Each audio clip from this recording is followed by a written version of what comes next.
Tantor Audio, a division of Recorded Books, presents The Promise of Youth Anti-Citizenship, Race and Revolt in Education. Edited by Kevin L. Clay and Kevin Lawrence Henry, Jr. Narrated by Bill Andrew Quinn and Patryce Williams. Introduction. Predatory Inclusion in American Democracy. Youth and the Imperative of Anti-Citizenship. Kevin L. Clay. Black youth and other youth of color, particularly poor youth, have been predatorily included in American democracy, often bearing the title of citizen, for example, undocumented citizen, but experiencing a civic existence that has normalized and required their suffering to preserve conditions of exploitation that are beneficial for both the state and capital. In her 2019 book, Race for Profit, How Banks and the Real Estate Industry Undermined Black Homeownership, Keeanga-Yamahtta Taylor uses the term predatory inclusion to describe conditions set forth by a series of federal policies throughout the late 1960s and 70s, ostensibly intended to stimulate greater access to quality housing for Black Americans. Aside from their motivation to exit what were for many cramped, structurally compromised, rat-infested, and overall dreadful rental conditions, Taylor notes that poor Black urban dwellers' desire for home ownership was fundamentally attached to a more universal notion of home ownership as a pathway to political, cultural, and economic citizenship in the United States. Predatory inclusion describes how HUD, FHA, Housing and Urban Development, and Federal Housing Administration incentivize terms for the real estate, insurance, and banking industries for the sale of decaying single-family urban residences to interested and desperate Black home buyers by offering guarantees to fully reimburse mortgage lenders in the event that urban rent-to-owners defaulted on payments and went into foreclosure, as this coalition of private industry predicted and hoped for. Along with superficial oversight and enforcement of anti-discrimination and civil rights law, these practices incubated conditions for the real estate industry and lenders, including Black lenders, to conspire in ways that led to Black folks living in the worst, most dilapidated housing under financing terms that were more expensive, for example, higher interest rate loans, and that punitively targeted them for foreclosure compared to their white suburban living counterparts. It also describes the disingenuous position of the federal government in the post-redlining housing market to extend Black citizens the same opportunity for fair and quality housing that it had guaranteed white Americans for decades under the FHA and GI Bill. Creating a risk-free and oversight-free environment for banking and real estate in contexts where Black residents were presumed to be inherently risky investments, the FHA disincentivized the private sector's commitment to providing fair ownership terms or homes of quality condition to Black residents, because if residents defaulted on their payments for their overpriced homes, as many did, the federal government would cover the cost, while Black residents suffered foreclosure. Taylor concludes, the concept of predatory inclusion captures the failure of racial liberalism and its premise that inclusion into American democracy through the vehicles of citizenship, law, and free market capitalism could finally produce equality for its Black citizens. Taylor's remarks serve as a rebuttal against the common assertion that those who have been pushed to the margins by a state invested in racial capitalism can be made whole through congenial civic apparatuses designed by the very same state. It is this common sense of citizenship and its incumbent theory of change that I push back against in my offering of anti-citizenship as a lens through which to view youth positionality and emancipatory struggle in so-called American democracy. Youth embody anti-citizenship both in the ways that they experience pervasive antagonisms across domains of social, political, and economic life, and in their deviations from what has been typically regarded as good citizenship. I argue that, far from being a problem that demands correction, such deviations offer hope and promise for this generation. I regard these youth as enacting anti-citizenship when threatening the maintenance of a social order that functionally harms them and their communities, and when participating in radical reimaginations and rearticulations of a society and world in which they can be legitimate citizens.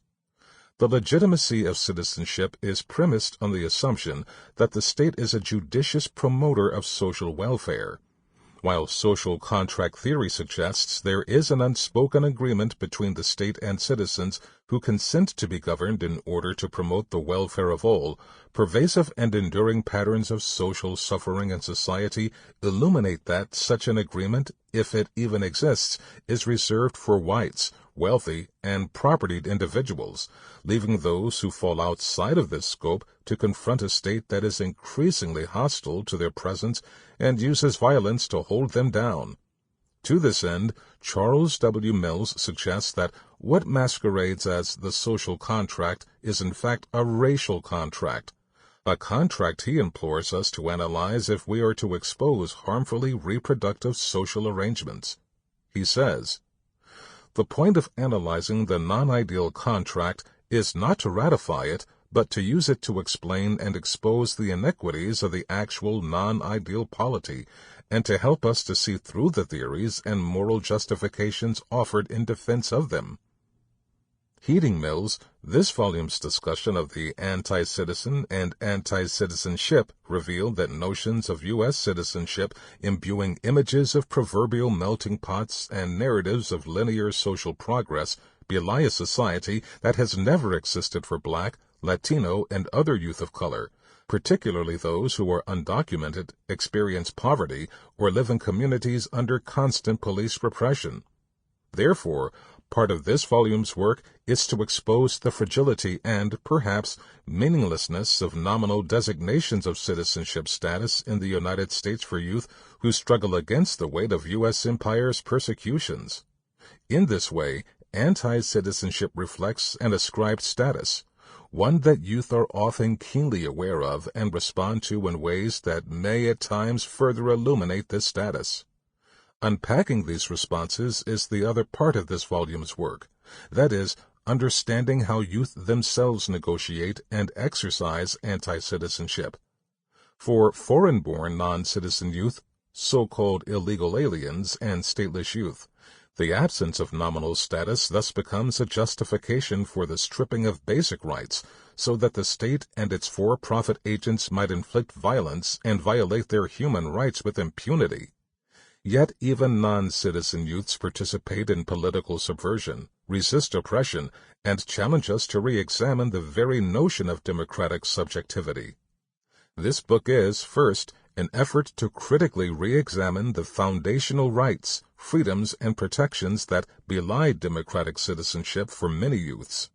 Second, it will grapple with and explicate the various ways in which youth themselves negotiate and exercise anti-citizenship as a politics of resistance, subversion, and refusal within communities, compulsory institutions, and social organizations. Several recent critical ethnographies have heightened our collective understanding of the complexities many youths living or incarcerated in the United States experience navigating the social world within and against their designations of citizenship. With this collection, the editors of this volume hope to both raise and answer the question, what can youth anti-citizenship teach us about the projects of liberation and abolition? Citizenship and schooling. In Citizenship and Social Class, British sociologist T.H. Marshall offers a classic theory of citizenship premised on civil, political, and social rights, a theory that places citizenship under the microscope of social class divisions. Evaluating citizenship according to the heuristic established by Marshall, contemporaries like Evelyn Nakano Glenn force us to distinguish between formal citizenship and substantive citizenship, arguing that formal rights are a poor threshold for citizenship. It is how people experience justice, equality of due process, the right to exercise political power, and the right to equitable access to public educational goods at the local level that reveal inherent and predictable differences in substantive citizenship along social class lines. Though historians and philosophers have waxed romantically about U.S. educational reforms, preoccupation with citizenship and democracy at the end of Reconstruction, schooling has never been a pathway for either formal or substantive civic inclusion for non-white children. Citizenship is a central preoccupation of contemporary educational theory and research, addressed through multiple disciplinary and theoretical perspectives. The National Council for the Social Studies states that a primary goal of public education is to prepare students to be engaged and effective citizens, defining an effective citizen as one who has the knowledge, skills, and attitudes required to assume the office of citizen in our democratic republic. Positioned by theorists and practitioners alike as deeply connected to the mission of schooling in a democratic society, philosophers, historians, and political scientists have long debated which conceptions of citizenship would best advance democracy. The core purpose of the first public schools founded by Horace Mann in Massachusetts in 1837 was to inculcate Protestant Republican ideology, non-sectarian Christian moral values, and citizenship knowledge for participating in bourgeois democracy. As the model spread to other states, schools were free, locally funded and governed, and open to all white children. As education became more urbanized in the late 19th century, conflict over access to education and the purposes of education were common.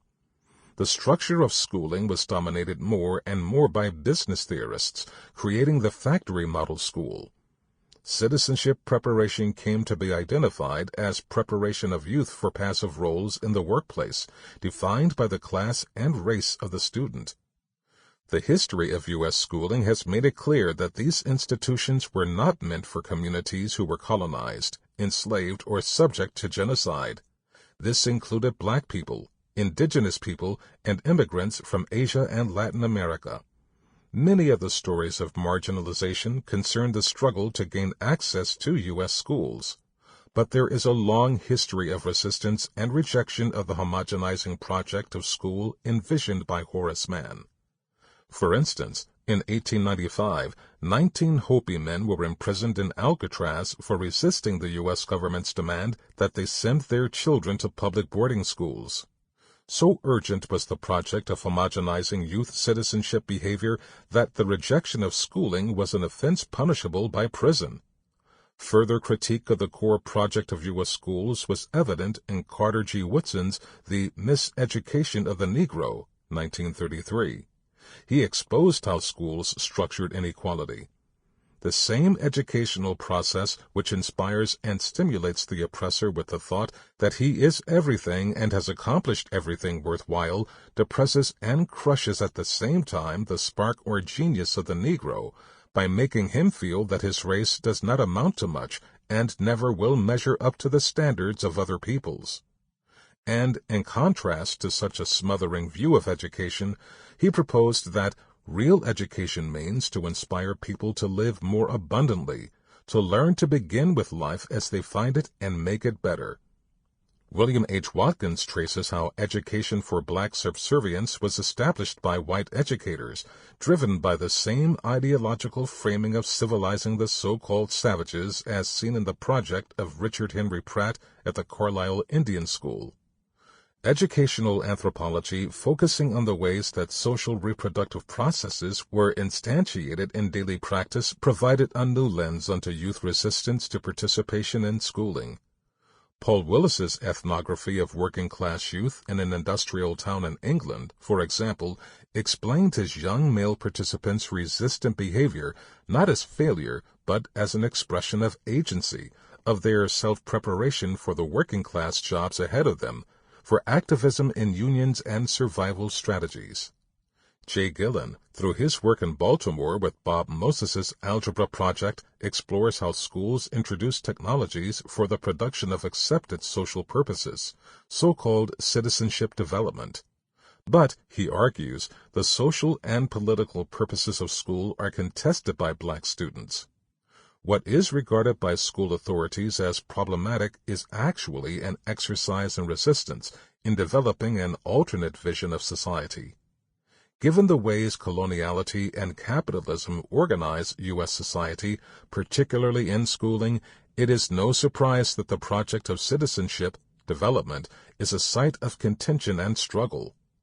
While T.H. Marshall was much more optimistic about this disjuncture between social class and citizenship resolving itself, scholars like Glenn and the authors in this collection consider the struggles being waged by the most civically maligned youth folks in American schools and community-based organizations for their optimism.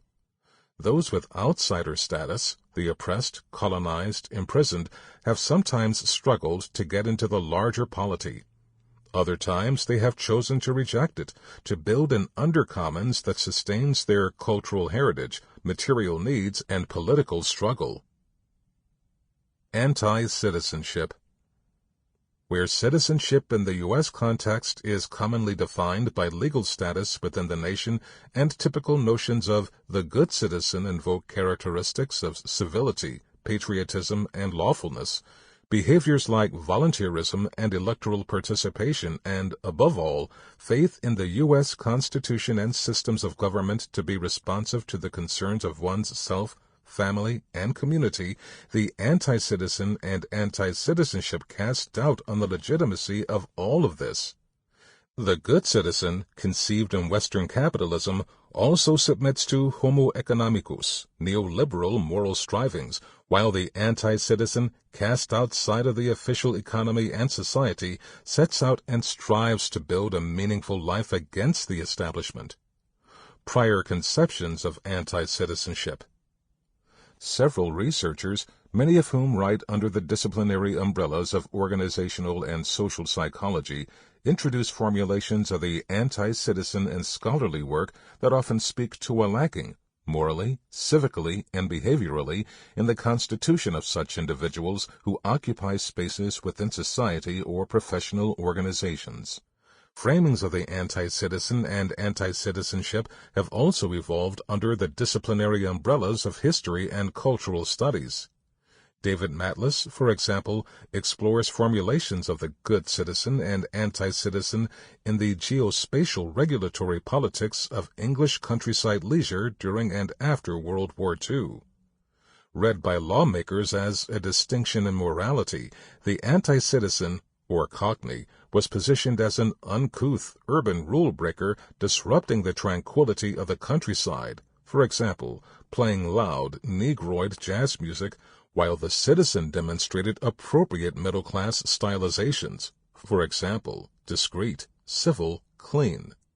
Matlis notes how these depictions drove land-use policy and planning in ways that sought to deny anti-citizens access to public spaces, writing, "Plans for popular citizenship reach out to the citizen yet also exclude, promoting a landscape as public cultural space through rules of conduct which exclude certain members of the public.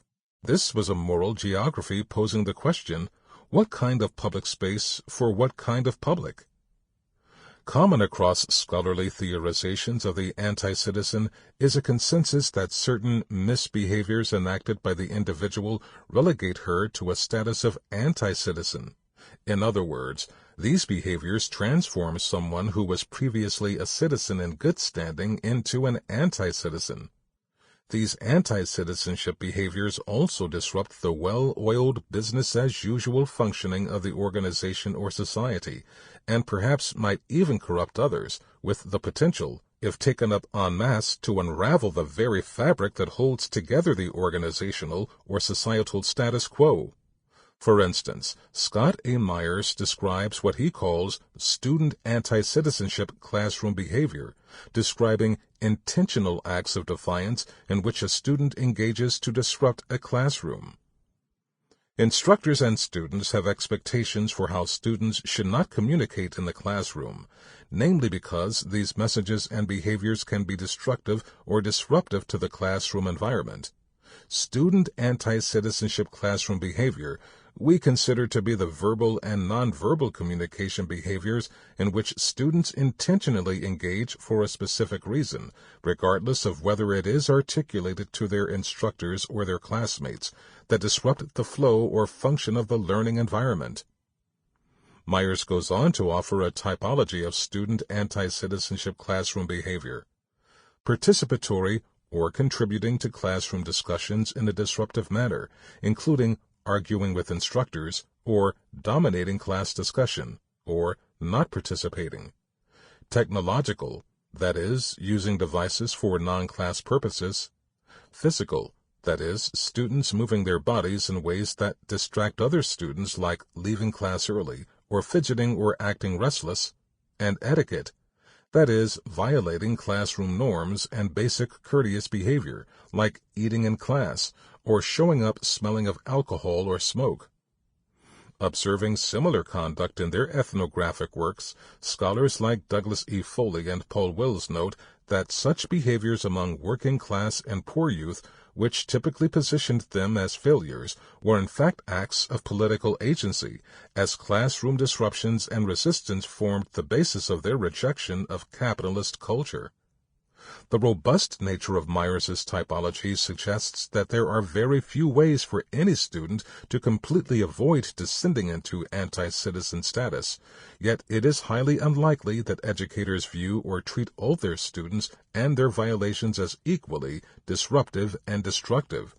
In fact, research on school discipline consistently finds that despite racial parity and violating classroom norms, students of color are overwhelmingly disproportionately meted out formal punishments like suspension and expulsion. When considered against the disproportionality phenomenon or the many other ways that race factors significantly into classroom-level disparities, it is hard to conceive that the anti-citizen is the sole architect of his own alienation. Anti-citizenship in this volume. This volume seeks to shed light on the ways in which social and institutional structures relegate individuals to the status of anti-citizen. Indeed, this work contends that anti-citizenship is an ascribed status of racial capitalism, both maintained and enforced by the very state under which they have nominally been declared citizens. In this way, those who have been relegated to anti-citizens were never in good standing with the state, despite often endlessly working to conform to the conventions of Western respectability and neoliberal moral strivings. Indeed, the irony of citizenship for these youth is reflected in their being compelled to verbally pledge faith in and allegiance to the United States by the use of police force and under the threat of legal penalty. Strangely, the undocumented non-citizen faces the same coercion, despite being denied even symbolic access to the rights nominal status affords. Unlike Myers's and others' pejorative theorizations of the anti-citizens, I argue that a disruptive and, indeed, destructive approach is the only way for those who have been relegated to the status of anti-citizen to destabilize and expose the arrangements of the non-ideal polity. The intentional acts of subversion exercised by the anti-citizen so agitate the legitimized citizen because they force the legitimized citizen to bear witness to the oppression that has been normalized and institutionalized in zero-sum favor of his class. This volume seeks to further explore how anti-citizenship functions in relation to freedom, self-determination, and social gestalt, and against imperialism, Orientalism, racism, anti-blackness, sexism, capitalism, and neoliberalism, to undermine the reproduction of social and economic arrangements.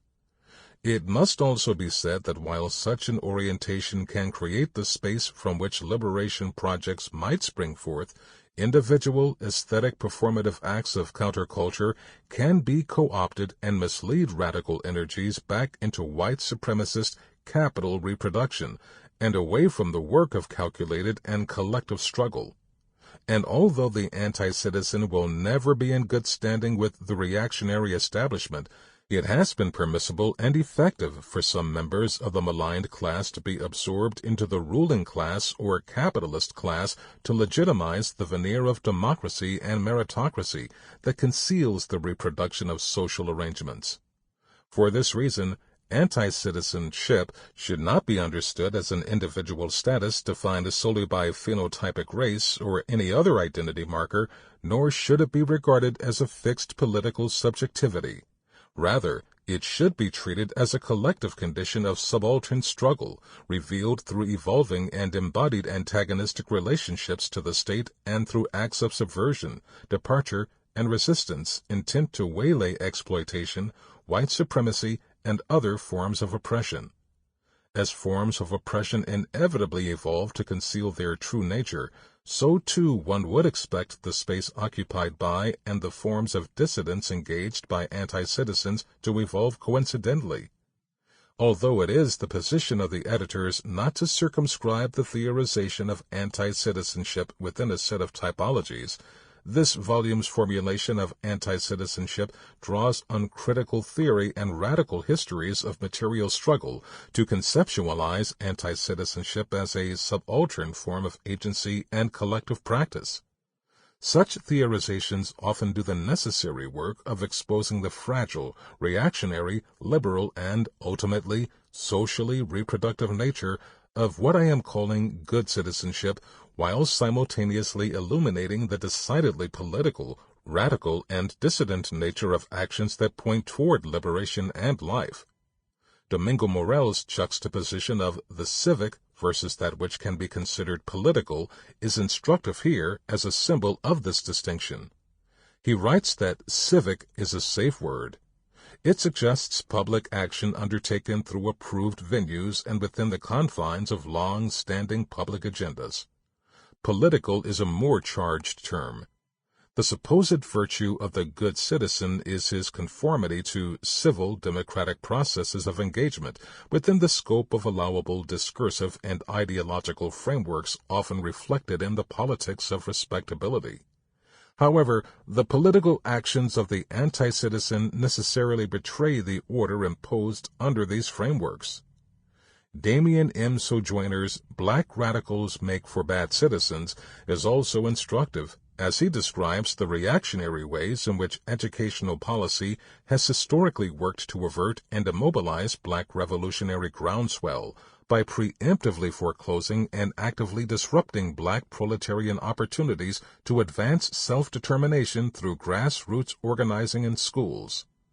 Sojourner describes coordinated state neutralization efforts in 1960s Los Angeles surrounding the issuance of the Youth Problems and Needs Report by the city's Welfare Planning Council.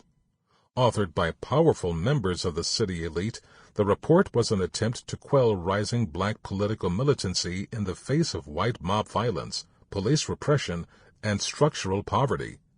The report spawned several forms of reactionary state efforts, one of them being a policy that moved cops into the classroom, with police officers teaching what were billed as civics education classes. Schools served as a common space for black students to meet and organize, which made them a battleground. Sojourner's review of archival curriculum documents reveals that lessons being taught in these classes overstated the legality authority of police to regulate the lives of people, framed the legal system and state as unbiased, and heavily implied that good citizenship was concomitant to unquestioning subservience to law enforcement. Efforts were even made to get students to incriminate themselves and their families through classwork activities that surveyed students on their own and their families' views of law enforcement and involvement in criminal activity. The good citizen in training. Similarly, Robert L. Allen's account of antecedent events leading to the March on Washington corroborate that the project of good citizenship seeks to cannibalize radicalism. He writes, "Grassroots leaders talked about marching on Washington and shutting the city down until blacks were granted full equality. But this militant sentiment was quickly co-opted by the Kennedy administration and the liberal coalition in the Democratic Party. Thus, the March on Washington, which drew over 250,000 participants, became a summer picnic held in honor of John Kennedy and his Civil Rights Bill, which blacks were led to believe was the answer to their prayers.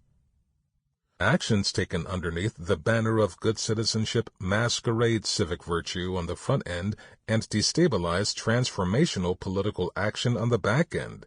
In this way, the government, private and philanthropic sectors, and others whose interests it serves to preserve civil society's veneer of civility can safely advocate for the civic engagement of diverse coalitions without having to contend with the ramifications of what the political engagement of the anti-citizen might portend.